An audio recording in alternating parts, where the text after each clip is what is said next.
Education into session. I want to welcome all of you, and at this time, I'd like to call on Dr. Mathis to lead us in the Pledge of Allegiance. Attention, salute, pledge. I pledge allegiance to the flag of the United States of America and to the republic for which it stands, one nation, under God, indivisible, with liberty and justice for all.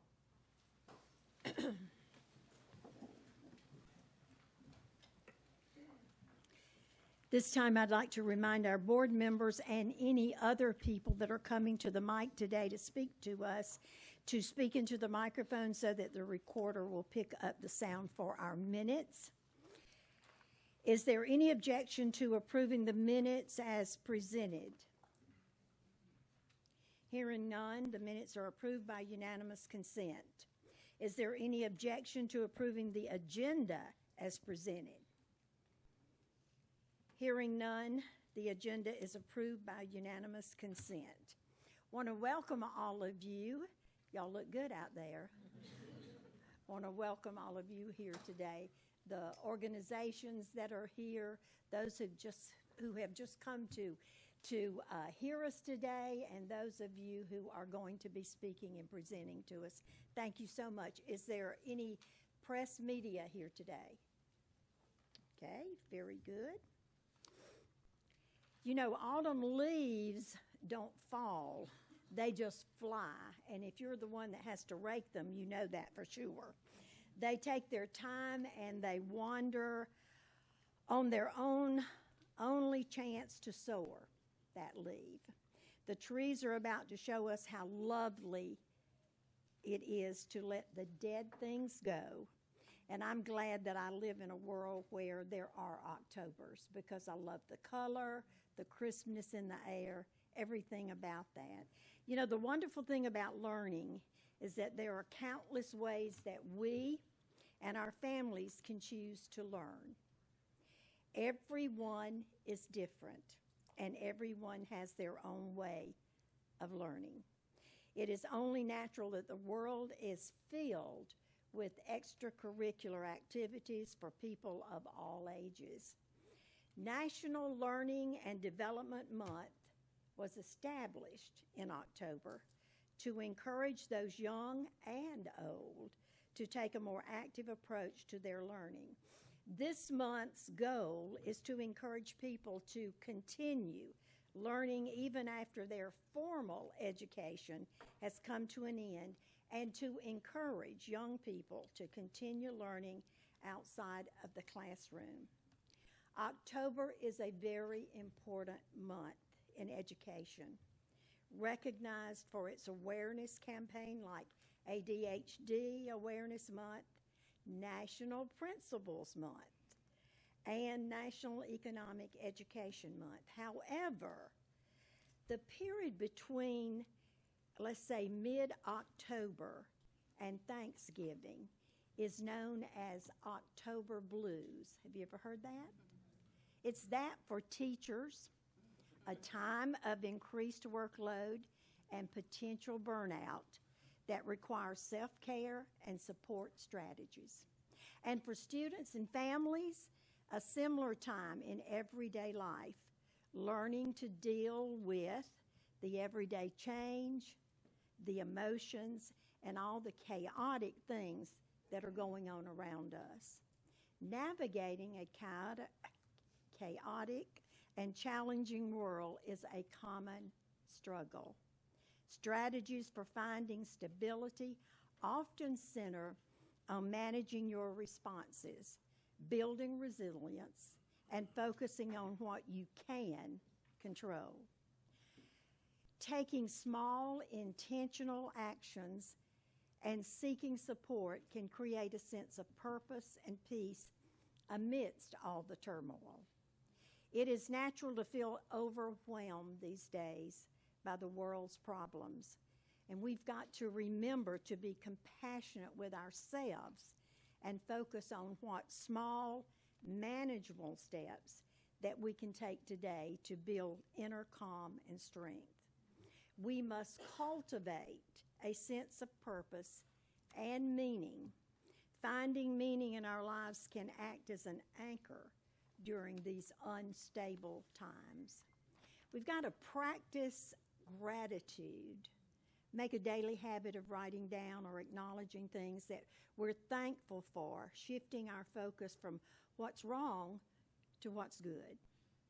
And practice the 100% principle. Whenever possible, find the 1% that you can agree on in difficult times and situations and give it 100% effort. And as servant leaders, which you all are, our mindset should be to serve rather than to be served. And in that, we will likely encounter less conflict in life. So we're thankful for the service of not only our principals who are here today, but all those who seek to teach our students daily. And Superintendent Weaver, you're one of those, and we're thankful for your service. Chair Allison. It is so good to be here with all of you all today. And I want to say a special word of welcome to our very own Dr. Quincy Moore, who has come home to the Department of Education for a couple of hours anyway, and is now leading SCASA. And we're so thankful for your partnership in this incredible work that Rita was talking about that we all engage in every single day. So thank you, Quincy. And I am so excited to be able to partner with Quincy and her great team today to welcome 6 exceptional leaders that we have with us today from across the state of South Carolina. And just a quick word about how these principals and assistant principals are selected. It's a very rigorous process.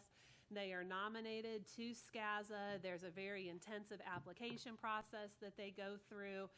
There is a vetting process by a jury of their past or their peers who have won this award in the past. And I understand it's a very nerve-wracking situation from what I have heard tell from them. But we are so proud of them and so proud of the hard work that they do every day. And so I'm going to just recognize each of them individually as I call their name. I would invite them to stand, and this is going to be a very brief introduction, so you're not going to be standing for long, don't worry. But after each one, I'd invite you all to join me in giving them a round of applause. So the first person that I'm going to ask to stand is Tessie Bridges, who is our 2025 South Carolina Elementary Assistant Principal of the Year. She was an AP at Grassy Pond Elementary School, and I say was because she is now the principal of Grassy Pond. So greatness continues to rise in Cherokee County, doesn't it, Quincy? I love it.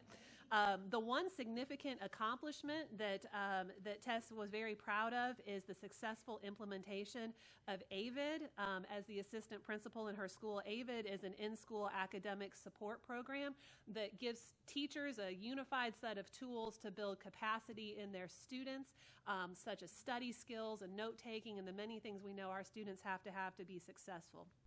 I have a wonderful quote here about why Tessie is the Elementary AP of the Year here in South Carolina. And the quote is, "Mrs. Bridges is a bright star in educational leadership. She understands the importance of a child's academic, physical, and emotional health as the foundation for success. Mrs. Bridges does not take her responsibility to children lightly, but she cherishes each child as her own. We are honored and fortunate to have Mrs. Bridges as part of the Cherokee County School District." And that is from Mrs. Bessie Westmoreland, who is the Executive Director of Student Services at Cherokee County Schools. So let's give Tessie a hand.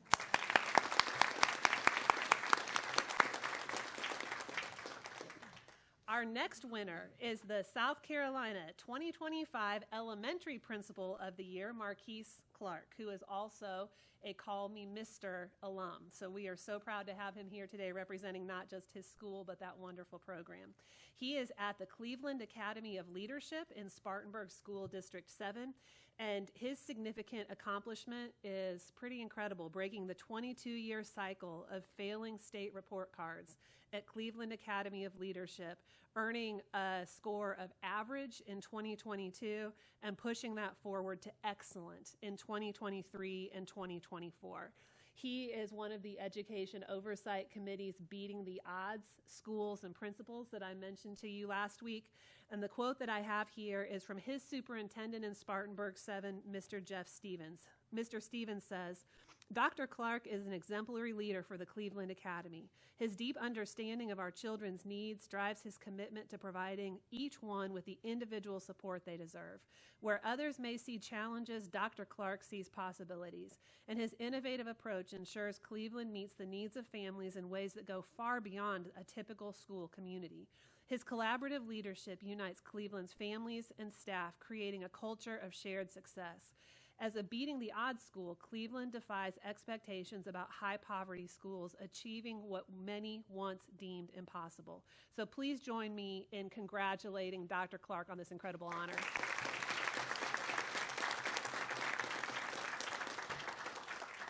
All right, next we have Assistant Principal Ashley Foudy, who is at Pleasant Hill Middle School in Lexington 1.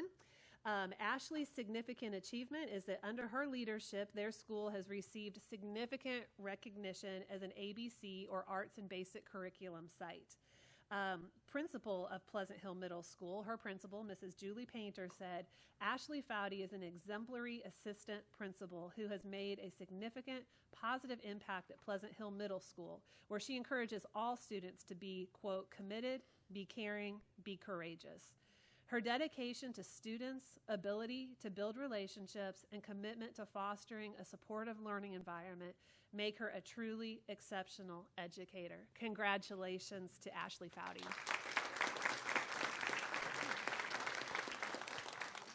All right, next up we have Principal Teresa Mingo, who is the 2025 Middle School Principal of the Year at Longleaf Middle School in Richland 2. Her significant accomplishment is that she developed Longleaf Middle's Lunch and Learn as an innovative way to engage the community and create a pipeline for future endeavors at the school. From her superintendent, Dr. Moore says, Teresa Mingo's unwavering dedication to cultivating a positive culture at Longleaf Middle School has transformed the lives of her students and staff. Her visionary leadership, commitment to excellence, and focus on community growth make her a shining example of what it means to lead with heart and to be purpose-driven. Congratulations, Teresa.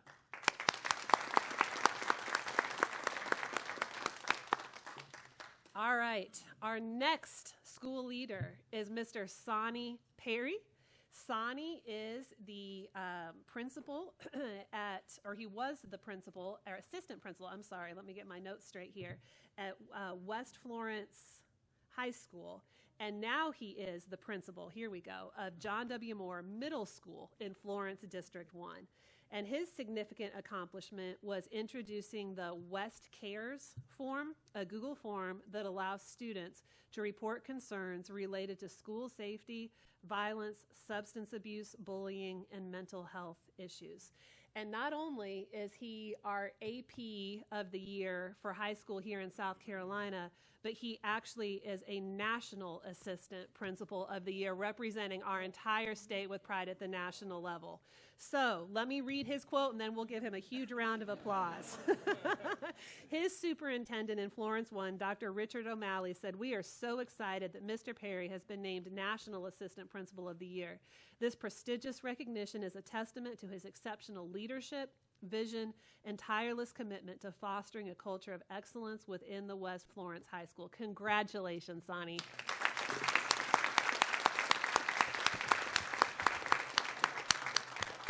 Superintendent Weaver, Yes. may I also add, Sonny was one of my interns at South Middle School, and I saw the excellence in him when he was in the classroom. So I am Oh, my so proud of goodness. you, Sonny. That's awesome. That's awesome. Well, and the connections go all the way around, because we found out that Ashley was a student of Quincy's, and I'm sure there's like so many other connections here. South Carolina is kind of a small state that way. I love it. Absolutely love it. And last but certainly not least is Principal Matt Sherman, who was the 2025 Secondary Principal of the Year at Blythewood Middle School. Although I understand, high school, Blythewood High School, go Bengals. although although I understand that Dr. Moore has since called you up to service in the district office. So his significant accomplishment while he was at Blythewood was introducing the What I Need, or the WIN hour, an extended 50-minute lunch period that combines social time with academic support. And also, his superintendent, Dr. Moore, said, leadership is not about being in charge, but about inspiring and empowering those around you. Principal Matt Sherman exemplifies this daily, fostering a culture of excellence and belonging at Blythewood High School. His dedication to his students, staff, and community makes him a true beacon of educational excellence and a deserving recipient of the SCAZA Principal of the Year honor. So congratulations, Matt.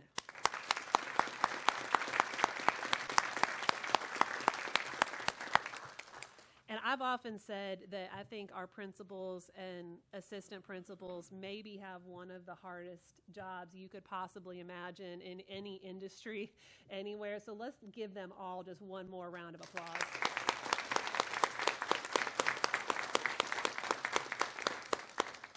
All right, moving on very quickly, two more things that I wanted to talk to you all about briefly. We have the SC 250 coming up, or as it's known for those of us brave enough to try to pronounce it, the Sesquicentennial commemoration of America's founding. And there are so many activities that we are rolling out at the Department of Education to help celebrate and commemorate this with our students. The first thing that we were privileged to be able to do on 9/11, or Patriot Day as it's known, is I was able to travel down to Batesburg, Leesville with our state's Teacher of the Year, Corey Biedenbow.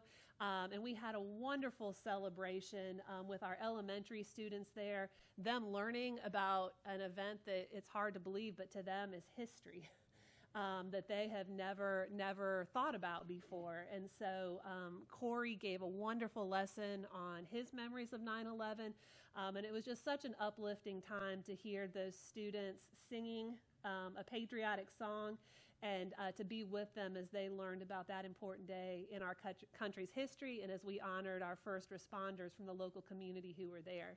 Our second big celebration was on Constitution Day, and you don't normally see someone dressed up as a Revolutionary War soldier, but we just happened to be in 96 in Greenwood 52, where, as you all know from down that way, the Star Fort, which was a famous landmark in the American Revolution, is located. And we were there to not only celebrate Constitution Day, but to roll out South Carolina's new partnership with the American Battlefield Trust.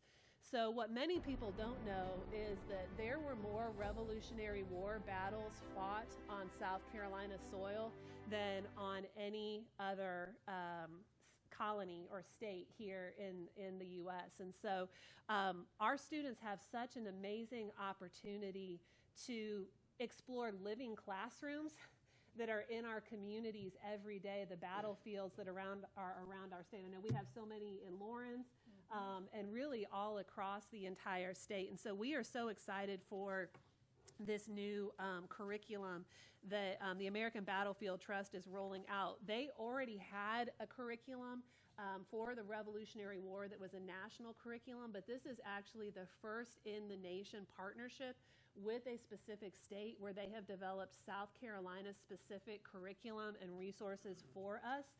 And they have built this off of what they call the Liberty Trail in South Carolina, because there were so many battlefields here that really were the turning of the tide of the Southern campaign. And it was only the Patriot victories here in South Carolina that eventually led to the British defeat in Yorktown. And so we are so proud of that history. We want every single student in our state to know that history, and to see their place in that history as we push towards a more perfect union here, and towards realizing our founding ideals as a nation that our revolution was all about. So you can learn more about this just by going to PalmettoCivicsProject.com. And another piece of the Palmetto Civics Project that you'll find there at PalmettoCivicsProject.com is the handout that was at your place today of William Jasper and the story of our Palmetto flag. That is part of the Palmetto Pioneers series. And again, just a little bit of history. So the battle that was fought at Fort Sullivan was the first major patriot victory of the American Revolution, and really a great encouragement to the patriot troops throughout all of the colonies there in 1776. And so, of course, that victory was on June 28th. The British expected to sweep into Charleston, and thanks to the Palmetto log fort that repelled the British cannonballs, the Patriots won the day in a very long 9-hour battle, and Charleston was saved. And so we still celebrate June 28th here as Carolina Day.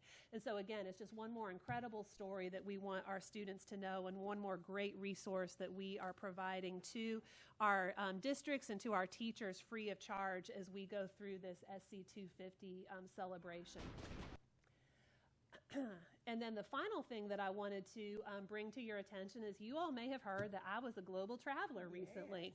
And so I had the immense privilege of going to Taiwan about 2 weeks ago and spending a week there. We got to visit 8 different K-12 schools, 1 university, 3 departments of education, and then their National Ministry of Education, where we signed a memorandum of understanding between Taiwan and South Carolina. And the purpose of that was for teacher exchange, for sister school partnerships, and then just for cultural exchange, study abroad opportunities for both our teachers and our students, and just so many other opportunities for cultural exchange. And I was so impressed by what I saw in Taiwan.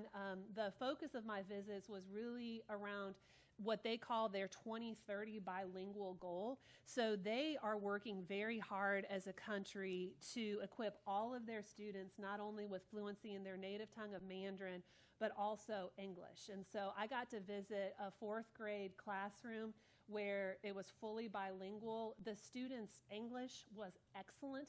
Their penmanship was beautiful.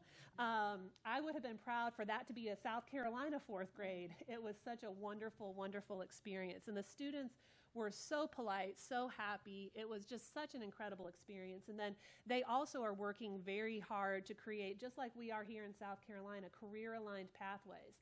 And Taiwan, like South Carolina, is very dependent on advanced manufacturing as a big piece of their economy.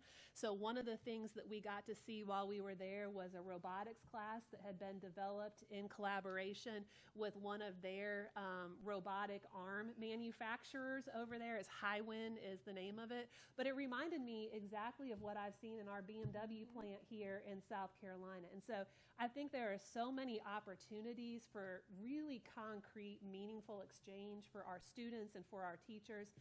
So I'm very, very excited for what this is going to open up for South Carolina. We are one of 24 other states that have signed this kind of agreement with Taiwan. And one of the things that I love most about it is that Taiwan as a country shares our democratic ideals of freedom. And so for our students to be able to engage in learning about Chinese culture and Mandarin, but in the context of a democratic society, I think is such an uplifting and inspirational thing. So we are very excited about that. We got to see a robotics club. That's the little pose that we're doing there. That was their bird. So we had to pose like the bird and do our little arm motions there. The picture in the bottom right corner, they just kept feeding us. It was a moon cake for this and have some tea. And you all may not know this, but bubble tea came from Taiwan. So I had more bubble tea than I knew what to do with. I had never had it before, but it was quite delicious. And then we visited a design class as well, a fashion design class. And they even managed to get me behind a sewing machine. So I didn't ruin anything too badly. That was great. And then this is just a picture of their Minister of Education, Dr. Sophie Lee, and I when we signed the official memorandum of understanding. So it was a wonderful trip. We are going to now be working with our local districts and schools to make them aware of the opportunities and to invite their input and participation. We especially have one school, the Lishan High School in Taipei, that is looking for a sister school, and I have some ideas about that. So I think there's a lot of great opportunity for just wonderful exchange for our teachers and students between Taiwan and here in South Carolina. So, Madam Chair, with that, that concludes my report. That is wonderful, absolutely wonderful. That tea gave you a lot of spark and energy too, Yes, it didn't did. it? It sent me back ready to go. Absolutely. Well, thank you for that, and thank you for what you are for doing here in this country, this state, and across the nation. Appreciate that. That is great.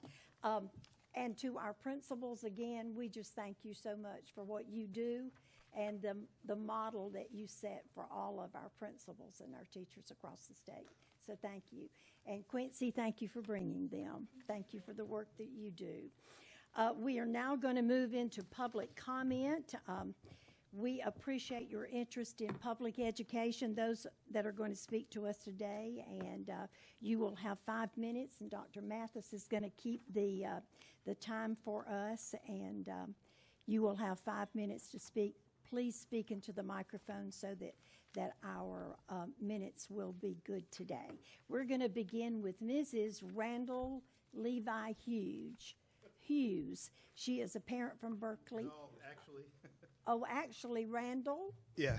it has miseries at Well, the beginning. it's a mistake. It's a mistake. I can definitely tell I that it appreciate is a that. mistake. I appreciate that. Okay, Randall Hughes, parent from Berkeley County. Welcome. Thank you very much, and I apologize for my penmanship. No problem. I have been to Taipei, though, but Oh, my great. penmanship isn't very good. Did you drink that tea also? Not enough, obviously. Thank you very much. This afternoon, I'm here to speak about some legislation that's related and can be related to public school funding in South Carolina. I realize, I want to repeat again, I realize that this board does not have primary responsibility for legislation or funding of public education. However, as you've heard already, everybody here, like I do, cares about public education in South Carolina, so I want you to make aware of activities going on in the state. Right now, there are no less than 4 bills being considered by the General Assembly regarding sports gaming, resort gaming, and other gambling, casino-related bills, okay? An omnibus K through 12 funding act that takes all these bills together could provide new funding for South Carolina K through 12 education. Such revenue in other states has generated millions of dollars. I suggest that this revenue be allocated 50% for the Education Scholarship Trust Fund and the other 50% for public school funding programs in the state. And I recognize that this board meets quite often and has influence and can advise members of the General Assembly to bring this matter to a clear, open, educated discussion where all sides could be heard and then a decision would be made. I think that if you look at the experiences in nearby states, including North Carolina, made a change in some of their sports gaming legislation, 5-year plan. By the end of the 5th year, expected to raise $100 million. In the first year, it raised $132 million, which has already been dispersed to the choices that they made in their state to help fill what they perceive to be gaps in public funding. I want to thank members who took time to discuss this with me, including Dr. Henley, who spent some time with me discussing the pluses and minuses of these ideas, but more importantly, the idea that should be something that should be discussed with the General Assembly. And I thank you. Thank you very much. And since we're hearing your comments for the first time, it's our policy to accept your comments as information. If we have any questions or need any additional information for those of you that speak, we will certainly get in touch with you. Annie Mahaffey, parent.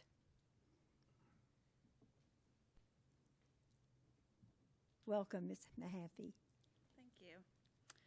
Good afternoon, Superintendent Weaver, Chairwoman Allison, and members of the board. My name is Annie Mahaffey, and I'm speaking to you today as a parent of a second grader. When I was in middle and high school, I lived in a tiny town in the rural Midwest. The community encouraged and even expected their young people to put down roots, keep running the family farm, maybe spend a few years in the city, but always return home to settle down. When I moved here to Columbia for college, I was an anomaly. I still have family members and friends who ask me when I plan on moving home nearly 15 years later. When I was in middle and high school, I also spent hours each week in the library. I was also an anomaly for that. I made it a goal to read every piece of fiction on the shelf in alphabetical order before graduating. Through a huge variety of books, I was able to travel the world and learn from stories that were wildly different from my own, even while living in a tiny rural community. I learned about beliefs, identities, and environments that I would not have otherwise been exposed to. I cultivated a rigorous internal world that I still benefit from today. Books taught me how to be curious, resilient, adaptable, and generous in the way that I interact with the people around me. I didn't come here today just to tell you about my experience at a rural library 20 years ago, but I did come to discuss public school students in South Carolina and their access to books through their school libraries. Since passing Regulation 43170, instead of encouraging students to read extensively and diversely, you, as the South Carolina State Board of Education, are setting a standard of book bans across the entire state. You are encouraging and fostering a statewide public school system where students do not have to look past their own experience in order to acknowledge the world around them. You are creating an environment that empowers single individuals to stifle growth for students across the state, and that limits students' exposure to realities outside of their own. A list of a dozen or 20 books may not seem like a lot to you, but that list and your regulation are setting the precedent for schools and districts across the state. South Carolina is deeply integrated in the world economy. We're not solely in the business of raising farmers and factory workers who work themselves to the bone and die in the very room where they were born. We are a state that raises and educates business people, bankers, politicians, engineers, doctors, and many other professionals, and sends them into the world. Do you want to be represented in the country and in the world at large by people who have never had to imagine a life outside of their own? The final point I'd like to make is that as a parent myself, I am eternally grateful for the expertise offered by the professionals who work at my child's school. I'm sure as educators, administrators, and parents, many of you all can relate to that. Every day, I'm grateful that I'm able to send her into an environment that is totally equipped to meet her needs. Honestly, even as I say that, it feels miraculous. If you are in the business of listening to parents, I encourage you to listen to me. I trust our library professionals, and I encourage you to trust them too. Please consider amending Regulation 43170 to reflect that trust. Thank you. Thank you, Ms. Mahaffey. Next up is Kathy Sparis.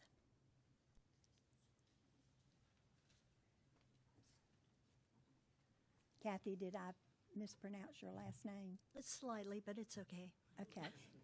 Pronounce it for me then. Kathy Sparis. Sparis. Very good. Italian's hard. Yes. So my name is Kathy Sparis. I'm a retired ACU certified biology teacher at college and university professor instructor, but I'm an advocate for intellectual freedom who lives in Pendleton in Anderson County, South Carolina. Thank you for the opportunity to speak here today. It's encouraging that the test scores have increased from the 2023 scores. ELA's up to 59.6, the math scores up to 44%, with your goal of reaching 75% each in 5 years. Dr. Weaver, you were quoted by WLTX-19 saying, "Reading is the foundation of all other learning."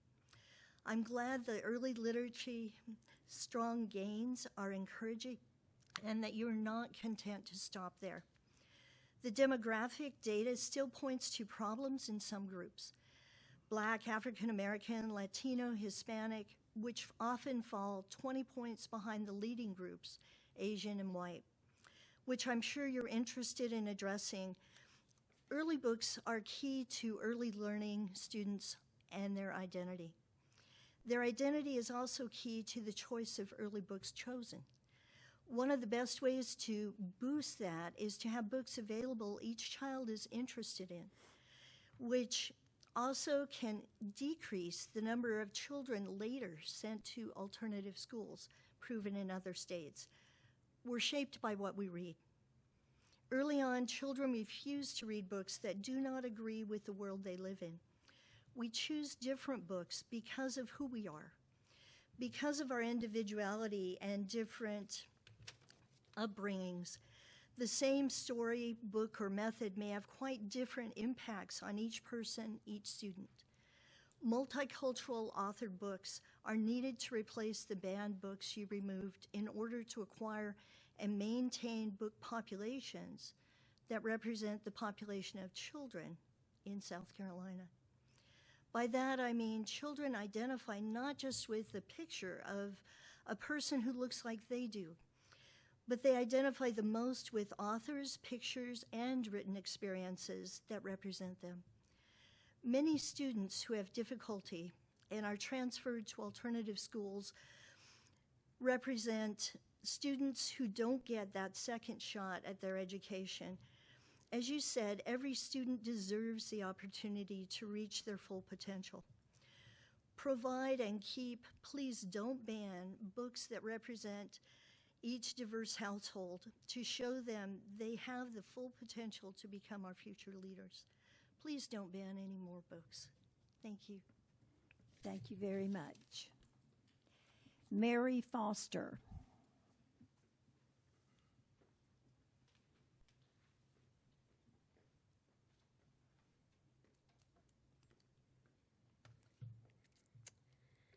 Good afternoon. Before I begin what I wrote, I just want to say, Superintendent Weaver, how much I enjoyed hearing about your trip to Taiwan. My daughter is currently studying in Singapore, and she's been able to visit Taiwan, Malaysia, Vietnam. She's in Japan right now, and there's so much to learn from travel. It's a privilege, but I hope that that's something we can continue to encourage in the students of South Carolina. Thank you all for allowing me to speak today. As you may know, this week is National Banned Books Week.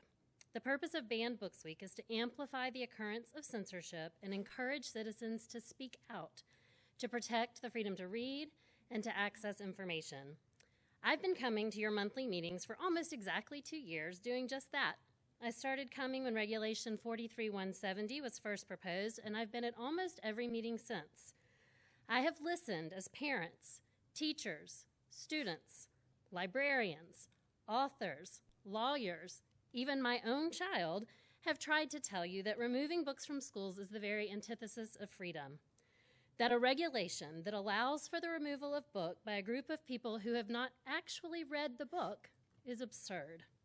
That all books that contain portrayals of sex are not, as is often claimed by those in favor of removing books, pornography.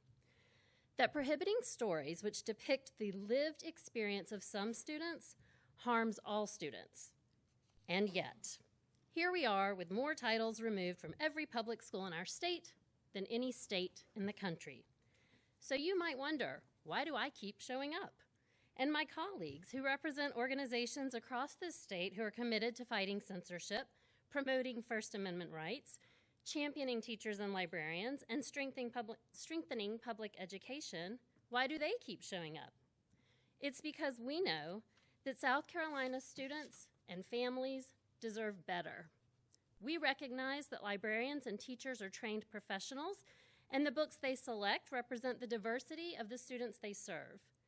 We are committed to the rights of families to choose what their child reads, but we stand in firm opposition to one person's objections leading to the removal of books or instructional materials for every student in our state.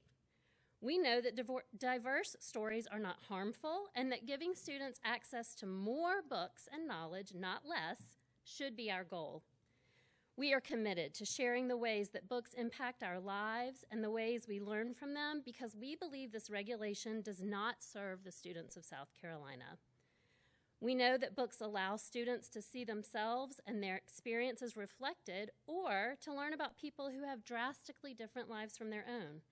In either circumstance, books help readers gain empathy, acquire knowledge, and expand their understanding of themselves and others. We believe there are many issues in our schools that deserve your time, your attention, your expertise, but having too many books is not one of them. And we remain hopeful that more of you will see the flaws in this regulation, that you will summon the courage to address those flaws, and that ultimately you will amend Regulation 43-170. In short, we believe the story, pun fully intended, will not and should not end this way. Thank you for your time and your willingness to listen. I'm grateful for the work you do to better our schools and to support our teachers, students, and families. Thank you very much. Next up is, and I'm having a hard time reading this, Delisha.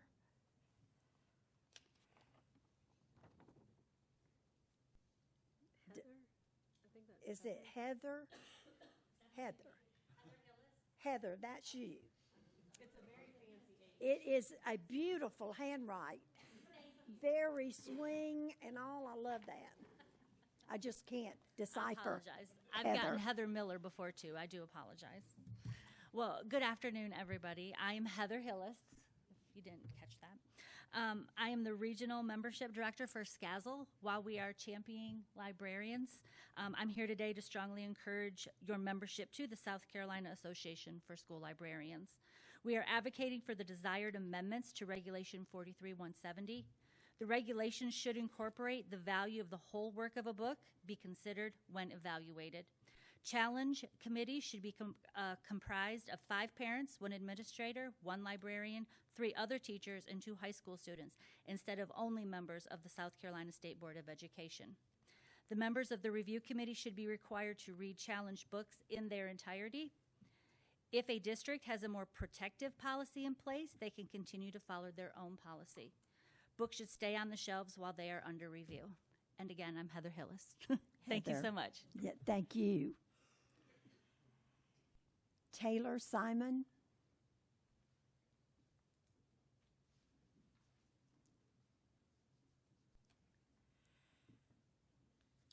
Good afternoon. Thank you for the opportunity to listen to our concerns. My name is Taylor Simon, and I am the owner of a pop-up and online bookstore called Liberation is Lit.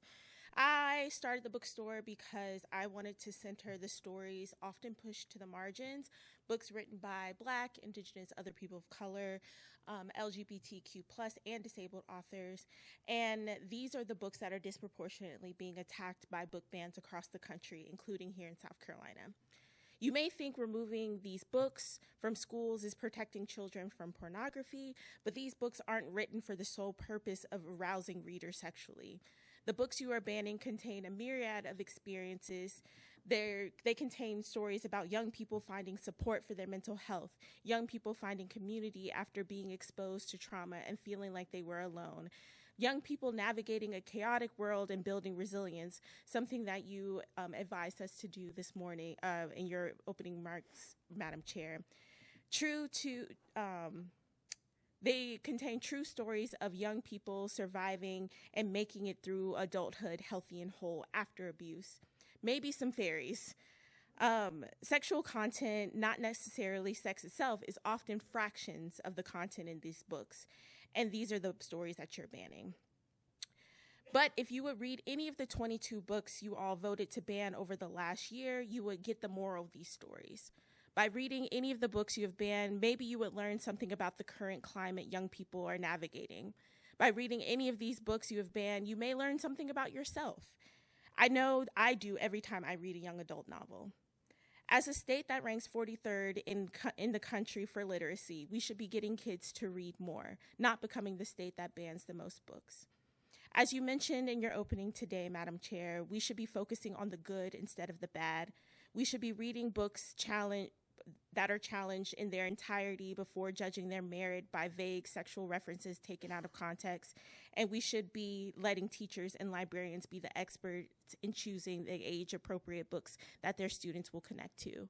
I urge you all to reconsider Regulation 43-170 and consider amending it. Thank you. Thank you. Valerie Bird Fort.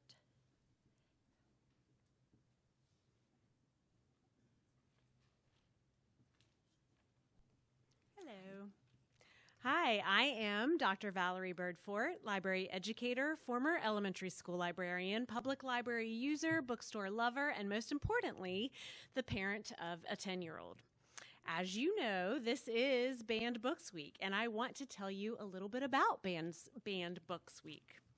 Judith Krug, a librarian and fierce defender of intellectual freedom, established the Freedom to Read Foundation in 1969. Later, in 1982, when I was 6 years old, she founded Banned Books Week, an annual campaign to raise awareness about censorship and to celebrate the freedom to read. It began in response to rising book challenges in the 80s, and it continues today to highlight the importance of access to diverse stories. Krug believed that no one has the right to tell other people or other people's children what they can or cannot read. As a librarian, I will always celebrate access to information and the right to read for everyone, including children and teens. Of course, that doesn't mean I'm going to hand genderqueer to an elementary school student, but it does mean that it should be available for a teen who seeks it out. In a graduate course that I took, I learned an African greeting that has always stayed with me, and that greeting is, "How are the children?" The traditional hoped-for response is, "All the children are well." But right now, I don't think they are all well. Although some are doing well, the ones whose parents can go buy books for them on Amazon or take them to libraries and bookstores, the ones who live in places where public libraries can still purchase materials for tweens and teens and display them without fear, those children are well. But we should care about all children, the queer ones, the black and brown ones. All children and teens deserve access to information and stories. Stories where they see themselves, stories about others not like them, and stories that help them imagine who they might become. And so why aren't all the children well? Well, it's because book bans and the conversations around them often target books with LGBTQIA characters, people of color, or themes about identity and belonging. Access to stories they need to grow into healthy adults are being taken away through censorship and the removal of books by adults who claim to protect them.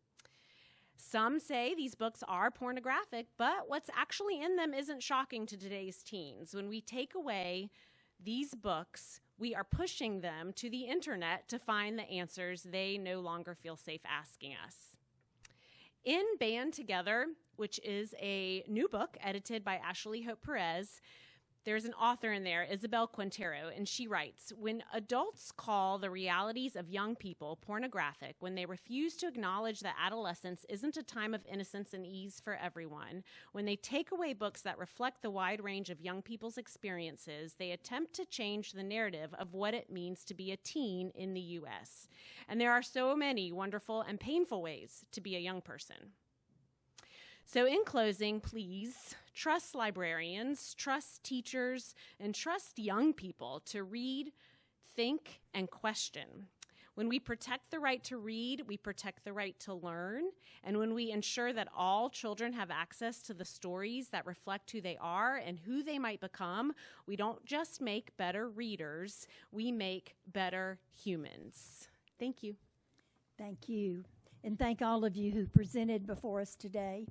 We appreciate you giving your time and your views very much. We now move into our State Board of Education committees, beginning with Policy and Legislative Committee report. The Policy and Legislation Committee met and heard 3 items for approval. The first was Anderson School District 5, T.L. Hanna High School, related to a student participating in interscholastic activities. The second was Richland School District 2, Richland Northeast High School, waiver request related to a student participating in interscholastic activities.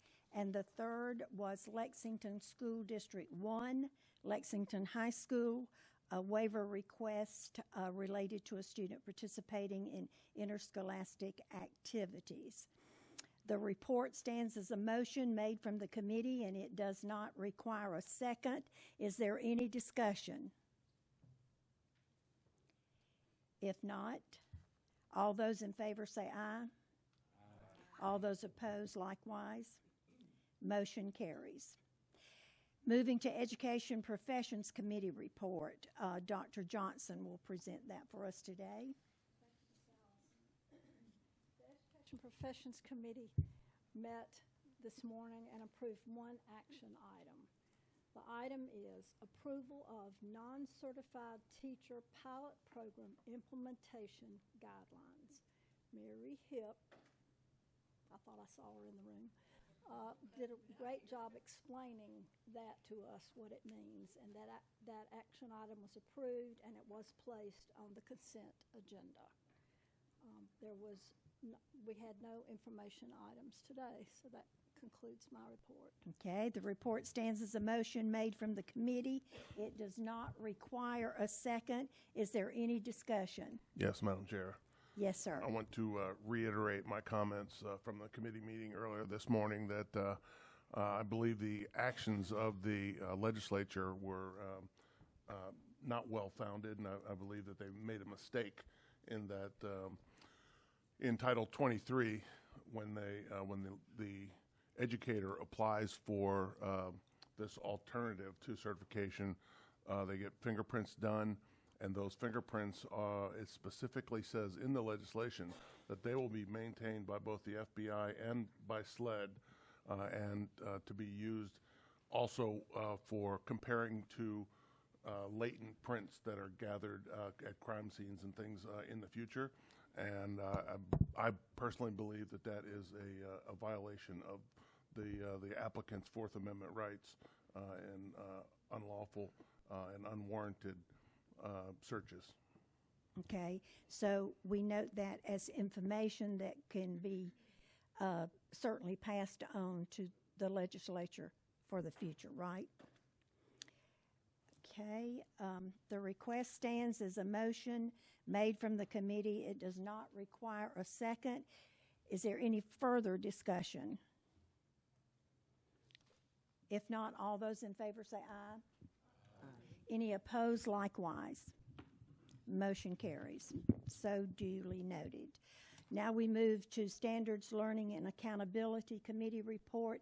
Mrs. Lynn will present that report for The us. Standards Learning and Accountability Committee met and heard one action item: online test waivers, test window extension waivers, and mixed mode waivers request. The action item was approved and moved to the consent agenda. The committee did not hear any information items. The report stands as a motion made from the committee. It does not require a second. Is there any discussion concerning this? If not, all those in favor say aye. Aye. Any opposed likewise? Motion carries. We did not have anything under Instructional Materials Review Committee report today. No report. Education Licensure Committee report. I recognize Mrs. Kriminger to present that report. Thank you, Chair Allison. The Educator Licensure Committee heard 11 cases today. We approved 1 revocation, 8 suspensions, and 2 public reprimands. These matters were ratified by the full board. And a special thank you to Mr. Gunter for continuing to work solo in preparing all of these cases, and hopefully he'll have some help next month. So thank you for all your hard work. That concludes my report. And he nodded with a smile, right? Under the full Board Educator Licensure Committee report, the full Board Education Licensure Committee met and heard 2 cases, resulting in 1 approval for initial certification and 1 denial for initial certification. Additionally, the full board ratified all the actions taken by the ELC committee, and all committee items presented to the state board for approval make up our consent agenda. The consent agenda has been distributed. Is there a motion to approve? Madam Chair, I make a motion to approve the consent agenda. Mathis made the motion. Is there a second? Kriminger, second. Kriminger seconds. All those in favor of the motion signify by saying aye. Aye. And all those opposed likewise. Which brings us to our South Carolina Board of Education report. There are no items today for approval, I understand, but there is for information, and Dr. Abby Duggins. Thank you, Chair Lady Thank Allison and Board. It's great to be here with you this afternoon. Chair Lady, I'm going to hang on to your charge to fight those October blues. You know, Ms. Kriminger, when you shared that you had taught and worked with one of our celebrants today, I think that's the amazing thing about this profession. We never know how far our ripple goes, where our impact ends up, and that was one of the lovely things about meeting with the assistant principals of the year and the principals of the year, finding those connections. It's a small state, it's a small field, and it's just so wonderful. But that's how we fight the October blues, right? Absolutely. We actively seek out the good. So thank you for that reminder. I am here to provide our monthly educational update. And when I was with you last month, I spoke about our Palmetto Math Project. And we are really excited about that work, living in our upper elementary and our middle school. And we're hearing great stories, great success stories, and just some really exciting movement in the math world. But I committed to you that we were not going to lose our laser focus on literacy. We've seen a lot of exciting work in the literacy realm, and so today I'm going to provide an update on our LETTERS journey, which is our Science of Reading aligned professional learning. And so I'm really excited to announce that as of today, we have nearly 13,000 educators who have completed LETTERS. And so they are fully equipped with both volumes of learning. We have another 11,000 that are finishing their second year of that learning. And that is just incredibly exciting. We have rolled down into our early childhood space. And so we have currently, lost my number, another 500 early childhood teachers who have engaged in the learning this year. We had 800 last year. We have also rolled up into 4th and 5th grade. And so we are really excited because that is absolutely voluntary, our Coalition of the Willing. We have 4,000 teachers enrolled in that space. And in the middle school space for our middle level special education teachers, we have 354 of those teachers engaged in the learning. And so that's just such a celebration of our statewide alignment and commitment to literacy development, really driven by the new ELA standards that this board approved 2 years ago. And so we're just so excited to be able to offer that continued support to our teachers. Another piece of that work is the continuation once the funding runs out, right? Because this was always meant to be a model that we could sustain. So I'm really delighted to announce to you today that 75% of our districts have at least one locally certified facilitator. And so as districts bring on new educators, they will be able to provide the LETTERS professional learning in their districts. And Dr. Alicia Green, who is our director of the Office of Instructional Supports, has worked tirelessly to recruit literacy leaders in our districts to make sure that our districts will be able to sustain this learning in the foundational literacy skills as the initiative wraps up at the state level. And so there are the remaining 25% of the districts. They are actively recruiting to ensure that we get local certified facilitators in every district. So it's very exciting work in that space. And of course, tied closely to this, the professional learning, the high quality standards is of course our high quality instructional materials. And you know that we last year got full funding from the General Assembly for our literacy instructional materials. Going into this year, full funding for our math instructional materials. And we've made a commitment from the state level to support our districts in the implementation of those materials. And so today I share with you that just last week we brought together all of our coaches here at the state agency. Our transformation coaches, our literacy specialists, our math specialists, all came together for a full day of professional learning. So when we send people out into our schools, We are sharing a unified message, and that alignment of understanding from our level will scale out and cascade to our district level leaders, our school level leaders, and reach our classroom teachers, who of course are the direct line to those students. And so from the state level down to the schools, we are seeing some alignment. This fall, we are recruiting from our districts a leadership cohort to really take the first charge of HQIM, the high quality instructional materials implementation at the district level. And so chief academic officers from across the state will be invited to participate in the professional learning. And we are just really excited about the impact this will have on our classrooms. And so with that, I'll take any questions you might have. Have any questions for Dr. Duggins? I just want to say that that's wonderful. Moving forward, great. Thank you, your staff, and all for moving forward with our districts and our teachers and all. Thank you for your support. And Dr. Duggins, I would just add, I don't know that we really fully understand the gift that we have with the funding from the legislature for the highly qualified instructional materials. Mm-hmm.